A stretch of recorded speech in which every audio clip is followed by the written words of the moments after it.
여러분 우리는 종종 인생을 광야와 같다라고 이야기하곤 합니다. 길이 보이지 않고 상황은 막막하고 또 어디로 가야 할지 알 수 없을 때 우리는 우리 인생이 광야와 같다라고 이야기를 합니다. 우리가 즐겨 부르는 여러 찬양의 가사 속에서도 그런 고백이 나타났죠. 광야 같은 내 인생, 광야 같은 나의 삶의 자리 가운데 누가 빛으로, 누가 길로서 오시느냐? 예수 그리스도께서 길과 빛으로 오신다.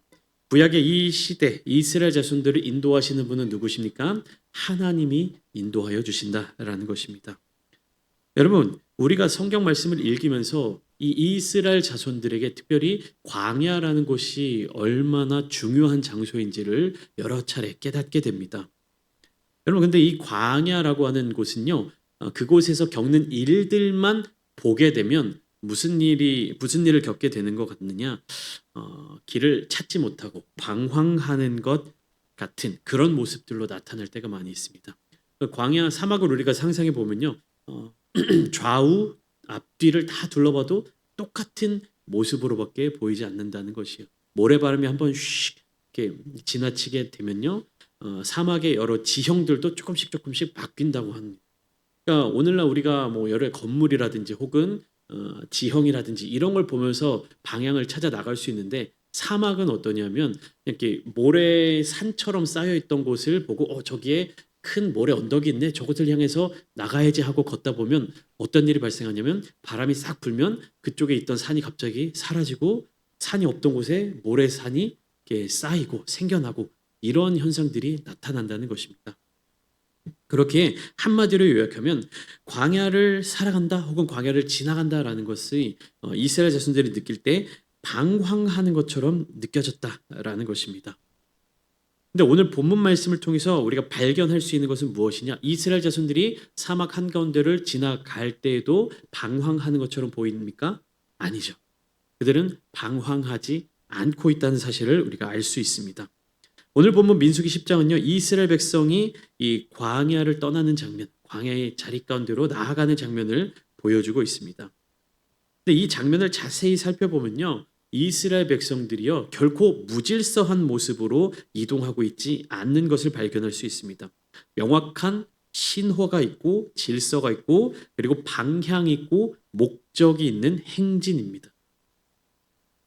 하나님은 이스라엘 자손들로 하여금 그냥 애굽에서 나온 것으로 끝나는 것이 아니라 그들을 떠돌이 백성으로 두지 않으시고 무엇입니까? 목적을 가진 군대로 세우고 계신다는 사실입니다. 여러분 군대와 그냥 일반적인 방황하는 무리들은요 큰 차이가 있습니다. 1절부터 10절까지 말씀을 먼저 큰 한 단락을 보시면 하나님께서 세우신 백성들, 하나님께서 이끄시는 이 군대는 무엇을 따라 움직이냐면 하나님이 명령하신 그 신호를 따라 이동한다라는 것입니다. 1절과 2절 말씀을 한번 읽어보시면 여호와께서 모세에게 말씀하여 이르시되 은 나팔 둘을 만들되 두들겨 만들어서 그것으로 회중을 소집하며 진영을 출발하게 할 것이라. 하나님께서 나팔 둘을 만들라고 말씀하셨는데 분명한 목적을 가지고 만들도록 명령하셨다라는 것입니다. 단순한 악기, 단순한 액세서리, 단순한 도구가 아니라 하나님께서 뜻을 가지고 만들도록 명령하신 성물이라는 것입니다. 그리고 이 나팔은요 하나님의 뜻을 따라 신호를 보내는 그러한 체계를 갖췄다라는 것입니다.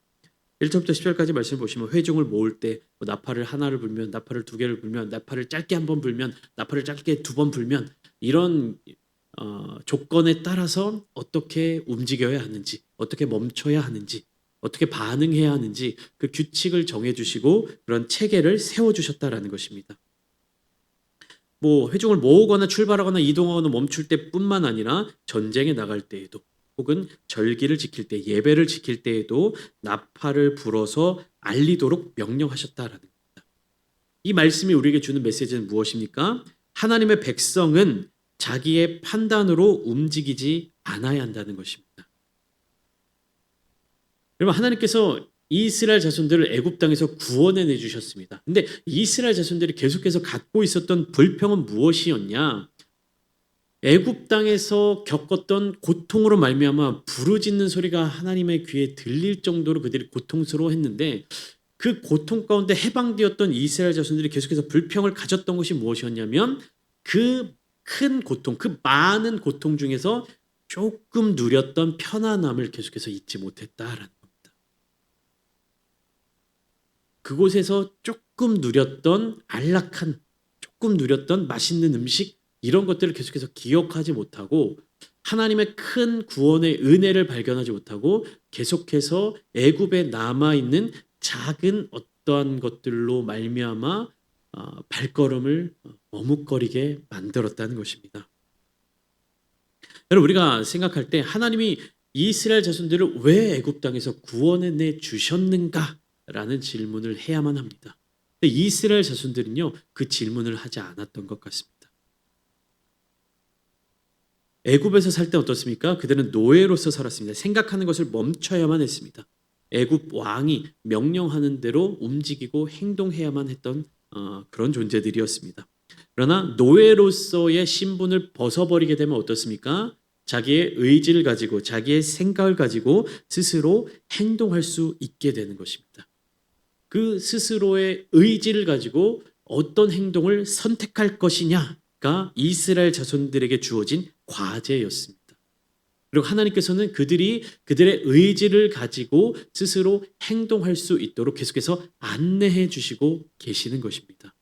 여러분 이스라엘 백성들이 계속해서 불평을 내뱉는 이유가 무엇이냐면요. 자기들의 의지를 가지고 자기들의 방향성을 가지고 스스로 판단하고 생각하고 움직이는 것을 포기했기 때문입니다. 하나님은 계속 이스라엘 자손들을 훈련시키시는 거예요. 노예로서의 자세를 버리고 노예로서의 어떤 근성을 버리고 노예로서의 태도를 버리고 하나님의 거룩한 백성으로서의 모습을 갖추도록 계속해서 안내해주고 있는데 백성들이 이스라엘 자손들의 생각은 무엇입니까? 그냥 누가 시키는 대로, 누가 이끄는 대로, 누가 가라고 하면 가는 대로 그냥 그렇게 버려져 있는 삶을 살았다는 것입니다. 근데 문제는 뭐예요? 애굽 땅에 있을 때 그렇게 다른 이들의 불합리한 명령 가운데 살아갈 때는 고통으로 신음했습니다. 그리고 그 불합리한 것들을 벗어버리려고 막 발버둥을 쳤습니다. 근데 그런 모든 고통과 불합리한 모습들을 해결하고 하나님께서 그 모든 것들을 끊어내시고 구원해 주시니까 이제는 어떻게 하는 겁니까? 왜 우리를 풀어줬냐? 왜 우리를 애굽 땅에서 벗어나게 했느냐? 왜 우리를 그런 안전한 울타리에서 나오도록 했느냐? 라고 이야기를 하고 있는 것입니다. 하나님은요 계속해서 이 광야에서의 삶을 통해서 이스라엘 자손들을 변화시켜 가시는 거예요. 무엇으로요? 노예에서 하나님의 백성으로, 노예에서 하나님의 군대로서 질서와 체계와 사명감을 다시금 확립시켜 나가시는 것입니다. 그렇게 이 나팔은요 군대에서 이동하고 군대에서 명령을 내리는 가장 좋은 신호 체계인 것이 하나님의 군대로서 이스라엘 자손들이 세워져 가고 있다라는 것을 성경은 분명하게 이야기해 주는 것입니다. 그럼 여러분 군대는 누구의 명령을 따라야 합니까? 하나님의 명령을 따라야 합니다. 지휘관의 명령을 따라야 하는 것이. 네, 하나님께서 이스라엘 자손들의 머리가 되어 주시는데요. 이 하나님의 명령은 일방적이지가 않았습니다. 여러분 9절 말씀을 한번 보시면 굉장히 특별한 말씀인데요.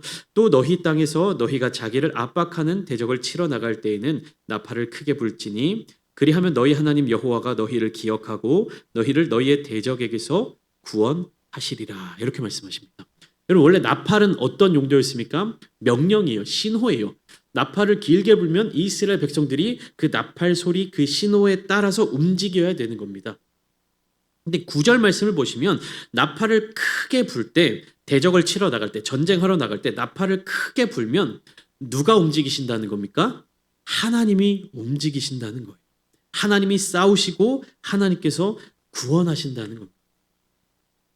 그러니까 나팔을 불면 가라, 나가라, 싸워라 이렇게 우리가 이해하는데 나가라, 너희만 나가라 이게 아니라 뭡니까? 하나님이 먼저 친히 나가셔서 그 싸움을 승리로 이끌어 주신 뒤에 어떻게 하는 겁니까? 이스라엘 자손들은 그 승리를 증언하는 증인들로서 전쟁 가운데 나아가도록 함께해 주신다는 것입니다. 성막 가운데 함께 하신 이스라엘 백성들의 진영 가운데 함께 하신 그 하나님, 그리고 함께 하시겠다고 약속하신 그 하나님께서 무엇입니까? 이스라엘 자손들이 나아가는 앞길, 특별히 전쟁의 자리 가운데 가장 먼저 앞서서 이스라엘 자손들의 길을 예비해 주신다는 것입니다. 여러분, 하나님과 함께하는 사막의 삶, 하나님과 함께하는 광야의 삶이 이스라엘 자손들에게 있어서 어떤 의미를 가지고 있겠습니까? 하나님이 함께 계신다면 그들은요, 사막 한가운데 있다 할지라도 길을 잃은 것이 아닙니다. 방황하는 것이 아닙니다. 나아갈 길을 분명하게 알고 있는 것이고 목적을 가지고 가는 것이고 방향성을 분명하게 찾아가고 있는 중입니다. 하나님은 이스라엘 자손들이 그것을 깨닫기를 원하셨습니다. 여러분, 군대에서 각자 판단하면 어떻게 됩니까? 혼란이 일어나고 무너지게 되고 전쟁에서 승리할 수가 없는 것이. 그렇기에 하나님은요, 명령, 이 지휘 체계를 분명하게 세워주셨지만 이스라엘 자손들만 전쟁터로 내보낸 것이 아니었어요. 그 명령은요, 이스라엘 자손들의 질서 그리고 그 정체성을 확립하고 회복하기 위함이고 실제적인 그들을 인도하시는 역할은 하나님이 감당하신다라는 겁니다. 여러분, 우리의 신앙을 보면요, 신앙도 그렇습니다. 내가 신앙 생활을 해야 하고 내가 하나님께로 나아가야 하고 내가 감당해야 될 책임들이 있지만 내가 옳다고 생각하는 길을 가는 것이 아닙니다. 내가 그 길을 걸어가지만 내가 결정하고 내가 판단하고 내가 생각하는 길을 가는 것이 아니라 무엇입니까? 하나님이 보내주시는 사인에 반응하는 삶이 신앙생활이에요. 그러니까 신앙생활을 잘 한다는 것은요, 내가 무엇인가를 많이 하는 것, 뭐 설교를 한다든지, 뭐 기도를 한다든지, 찬양을 한다든지, 뭐 교회 봉사를 한다든지 겉으로 드러나 보이는 모습으로 나타나는 것이 아니라 무엇입니까? 하나님의 말씀에 순종하는 태도로 나타나는 것입니다.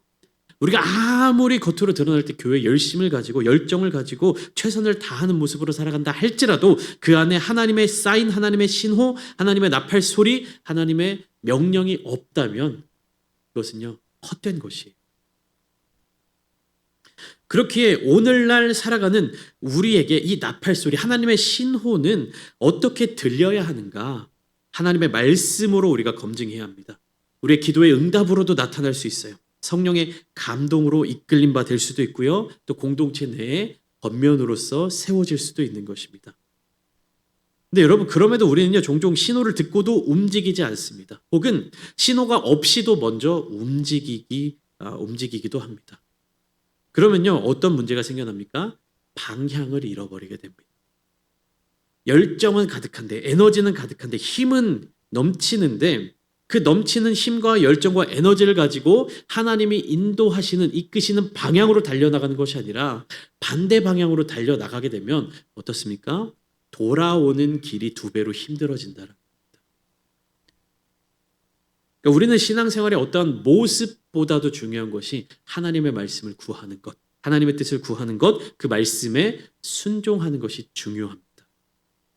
여러분, 우리는 신앙생활을 하면서 실수할 수 있습니다. 어려울 수 있습니다. 좋은 모습을 보이지 못할 수도 있습니다. 그러나 그 모든 것들이 무엇 안에서 이루어져야 하느냐? 하나님의 뜻을 구하는 마음가짐 안에서 일어나야 합니다. 하나님은요, 중심을 보시는 분이세요. 사람은 겉으로 드러나 보이는 것을 봅니다. 외모를 본다라고 성경에서 그렇게 표현하고 있는데, 외모라는 것이 사람의 어떤 생김새를 본다는 것이 아니라 겉으로 드러나 보이는, 우리의 눈으로 볼 수 있는 상황과 환경을 본다는 것을 의미합니다.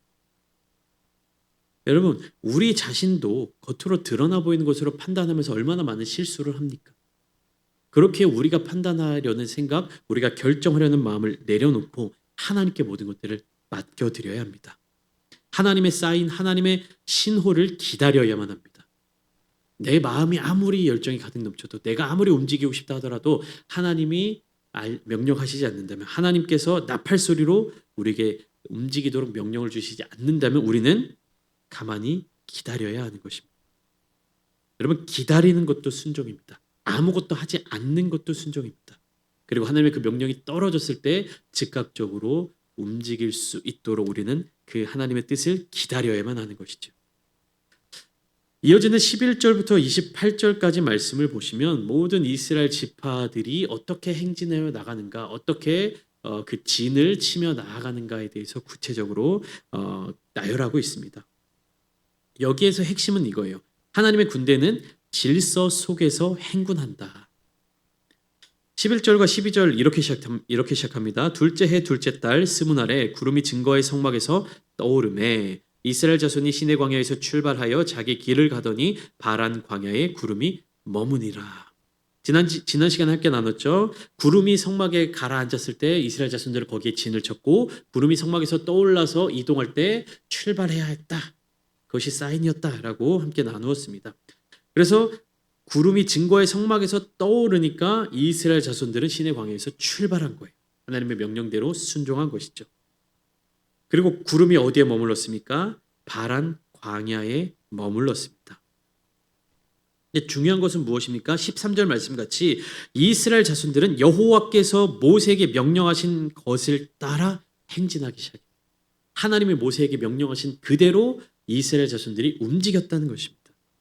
이 움직이는 모습을 묘사하고 있는 뒤 이어지는 말씀들을 보면 마치 군대가 움직이는 것과 같이 보이는 장면들이 이어집니다. 정해진 순서, 각자 맡은 역할, 군대 진영의 간격, 대열이 흐트러지지 않는 그런 모습들을 보면 군대가 행군하는 것처럼 보입니다. 여러분, 하나님이 이 이스라엘 자손들을 이끌어 주시는 것이에요. 그 백성을 오합지졸로 두지 않으시고 군대로 세워주셨다라는 것입니다. 그리고 누가 지휘관이 되어주시는 겁니까? 하나님이 지휘관이 되어주신다라는 것입니다. 제가 대학교 다니면서 이제 장교 후보생으로서 공부를 할 때 우리 훈육가님께서 교수님께서 이런 말씀을 해주셨어요. 사슴이 이끄는 사자의 무리가 있어요. 그리고 사자 한 마리가 이끄는 사슴의 무리가 있어요. 그러니까 사슴 40마리와 사자 40마리가 이렇게 전쟁을 하게 되면 누가 이기겠느냐? 우리 생각에는 사슴이 이끄는 사자의 군대가 이길 것이다 라고 생각을 하지만 다르다는 거예요. 사자가 이끄는 사슴이 이길 수 있다. 이긴다 라는 겁니다. 아무리 용맹한 군인들이라 할지라도 아무리 용감한 정예 멤버들이라 할지라도 지휘관이 제대로 지휘를 하지 못하면 그 군대는 무너질 수밖에 없다. 그 조직은 무너져 내릴 수밖에 없다는 것입니다. 여러분, 이 광야, 이스라엘 자손들이 머물러 있는 이 광야는 겉으로 보면 혼란의 장소이고 이스라엘 백성들은 이제 막 노예 생활을 마친 아무것도 가진 것 없는 그러한 민족들이었지만 하나님이 이끌어 주실 때 그들은 가장 강력한 군인으로서 거듭날 수 있는 것입니다. 여러분, 이 군인들이 걸어가는 그 걸음걸이, 그 길이 무엇입니까? 행군입니다. 행군.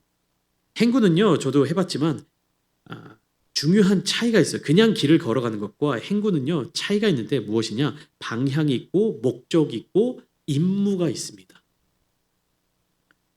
그래서 하나님의 인도하심을 따라가면요, 우리의 삶이 정리되고 방향이 분명해지고 우리의 삶의 자리 가운데 목적이 생겨나는 것입니다. 인간적인 욕심으로 이루어진 목적이 아니라 인간적인 어떠함을 이루기 위한 그런 목표가 아니라 하나님께서 우리에게 주시는 목적이 생겨난다는 것입니다. 하나님이 우리에게 주시는 사명이 우리에게 주어진다는 것입니다. 우리는 이 사명을 가지고 걸어 나가야 합니다. 우리가 사명 없이 하나님 없이 움직이면요, 겉보기에 볼 때는요 자유로워 보입니다. 굉장히 편안해 보입니다. 그러나 실제로는 혼란 속을 헤매고 있는 것이나 마찬가지이죠. 이스라엘 백성들의 모습을 보면 그들은 지금 어디를 향해 가고 있습니까? 약속의 땅 가나안을 향하여 나아갑니다. 그들이 볼 때 가나안 땅은 어디 있는지 보이지도 않아요. 어떻게 가야 하는지 알지도 못합니다. 그러나 누가 인도하여 주십니까? 하나님이 인도해 주시는 것이. 지금은 우리가 모래가 가득한 이 사막 가운데 있는 것처럼 보이지만 지금은 저 먼 곳을 바라봐도 아무것도 보이지 않지만 메마른 모래뿐이지만 그들은 지금 어디를 향해 가고 있는 것입니까? 가나안 땅을 향해 가고 있는 것이. 그리고 그 정해진 기간을 점점 채워 가고 있는 것입니다. 이스라엘 자손들은 지금 광야에 있는 것 같지만 하나님은 이미 약속을 이루어 주신 거예요. 그러니까 그들은 지금 광야 가운데 있지만 하나님의 계획 안에서는 무엇입니까? 이미 그들은 가나안 땅에 들어가 있는 것이에요. 하나님의 말씀을 끝까지 순종할 때. 여러분, 이것이 믿음입니다. 내가 현재 처해져 있는 상황에 눈을 돌리는 것이 아니라 하나님이 약속하신 그 목적지, 그곳을 바라보며 그리고 그것을 지금 누리며 살아가는 능력이 믿음이에요. 그렇기 때문에 우리는요, 이 땅을 살아가면서 하나님의 나라 천국을 경험하며 이루며 살아갈 수 있는 것입니다. 누구와 함께 할 때? 우리 하나님과 함께 할 때, 우리 주님과 함께 할 때, 우리의 모습과 형편과 상황과 모든 것들이 다 하나님의 계획 안에 있음을 믿어야 합니다. 여러분, 이 군대는 하나님께서 세워주시고 하나님께서 인도해 주신 이 군대는요, 누가 앞서가십니까? 하나님이 앞서가십니다. 하나님이 먼저 가십니다. 33절부터 36절까지 장면이 굉장히 중요한데 뭐라고 표현되고 있냐면 언약궤가 3일 길을 앞서갔다는 것입니다. 다시 말하면 이 하나님의 언약궤가 이스라엘 자손들보다 3일 먼저 출발하고 3일 먼저 앞서가고 그 백성들의 길을 인도해주고 있다는 것입니다. 하나님이 가장 먼저 앞서 나가시는, 하나님이 이 이스라엘 백성들을 이끌어 주시는 분이라는 분명한 선언을 우리에게 주고 있는 것입니다. 또한 언약궤가 길을 떠날 때마다 모세는요 35절과 36절 말씀처럼 선포하고 있는 거예요. 궤가 떠날 때는 모세가 말하되 여호와여 일어나사 주의 대적들을 흩으시고 주를 미워하는 자가 주 앞에서 도망하게 하소서. 궤가 쉴 때는 말하되 여호와여 이스라엘 종족들에게 돌아오소서 하였더라. 이것은 헛되게 세상 사람들이 외우는 주문과 같은 것들이 아닙니다. 무엇입니까? 우리를 인도하시는 하나님께서 분명히 우리와 함께 하시고 우리가 가는 이 길을 먼저 걸으셨고 우리 이곳까지 인도하여 주셨다라는 확실한 믿음의 선포입니다.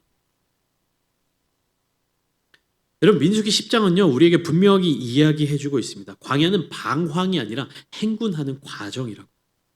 근데 여기서 우리는 한 걸음 더 나아가야 합니다. 오늘 우리를 앞서 가시는 하나님은 누구십니까? 구약에서는 하나님의 궤, 언약궤가 이스라엘 자손들을 앞서 갔습니다. 그 언약궤는 하나님의 임재의 상징이었어요. 그러나 오늘날은 달라졌습니다. 하나님이 이제 상징으로 머물러 있는 것이 아니라 직접 인간의 몸을 입고 우리 가운데로 오셨습니다. 그분이 바로 예수 그리스도이시고 부활하신 몸으로 승천하신 이후에 우리를 떠나가신 것이 아니라 성령 하나님을 우리에게 보내주셨습니다. 성령을 선물로 보내주셨어요. 이제 어떻습니까? 우리는 성령 하나님과 날마다 함께 걸어가는 것입니다. 구약 이 민수기의 말씀 가운데 하나님의 언약궤가 이스라엘 자손들의 3일 길을 먼저 앞서 갔던 것처럼 예수님께서 공생의 사역을 하시면서 제자들과 항상 동행하셨던 것처럼 오늘 우리는 누구와 동행합니까? 우리 마음 가운데, 우리 심령 가운데 성령 하나님과 동행하는 것입니다. 예수님께서 십자가를 지심으로 그 자격을 갖추도록 하셨고 하나님께로 부활 승천해서 올라가신 이후에 그 성령을 우리에게 선물로 보내주셨던 것입니다. 이미 우리에게 주신 이 선물을 우리는 누리며 살아가야 할 줄 믿습니다. 여러분, 성령 충만한 삶은요 억지로 되는 것이 아니에요. 강제로 되는 것이 아닙니다. 하나님이 우리에게 주신 선물을 누리는 거예요. 그 선물이 우리의 발 앞에 놓여있는데, 눈앞에 놓여있는데 그것을 내가 가지지 못해서 누리지 못한다면 얼마나 억울한 인생을 살아가는 것이겠습니까? 우리는 길을 잃어버리고 길을 몰라서 길을 찾아가야 하는 사람들이 아닙니다. 이미 길 되신 예수 그리스도를 따라가는 사람들입니다. 이스라엘의 행군이 가나안 땅을 찾기 위해서 그곳을 향해서 나아간 것이라면 오늘 우리의 행군은 십자가를 통하여 하나님 나라로 나아가는 길입니다. 예수님은 그 길을 먼저 걸어가셨습니다. 그러실 필요가 없는데 먼저 걸어가셨던 거예요. 왜요? 우리로 하여금 나를 따라와라. 너희도 갈 수 있다. 내가 먼저 이 길을 갔지 않니? 너희도 갈 수 있다. 내가 너희들이 올 이 길을 예배해 둘 테니까 나를 따라와. 나와 함께 가자. 예수님이 먼저 그 길을 걸으셨다는 거예요. 예수님이 먼저 걸으셨다는 건 우리도 갈 수 있다는 말입니다. 주님은 그것을 보여주시기 위해 십자가를 기꺼이 지신 것입니다. 순종의 길, 고난의 길, 그러나 십자가의 영광을 나타내는 그 길을 주님께서 먼저 걸어가셨습니다. 그리고 우리에게도 말씀하십니다. 나를 따라오라. 나를 따라와라. 사랑하는 성도 여러분, 우리는 단순한 그냥 성도, 그냥 이름만 있는 신자 이런 존재가 아닙니다. 그리스도의 분사로 거듭난 자들입니다. 분사에게는 싸움이 있죠. 사명이 있습니다. 방향이 있습니다. 하지만 가장 중요한 것은 이것입니다. 우리는 이미 승리하신 분을 따라가는 군대입니다.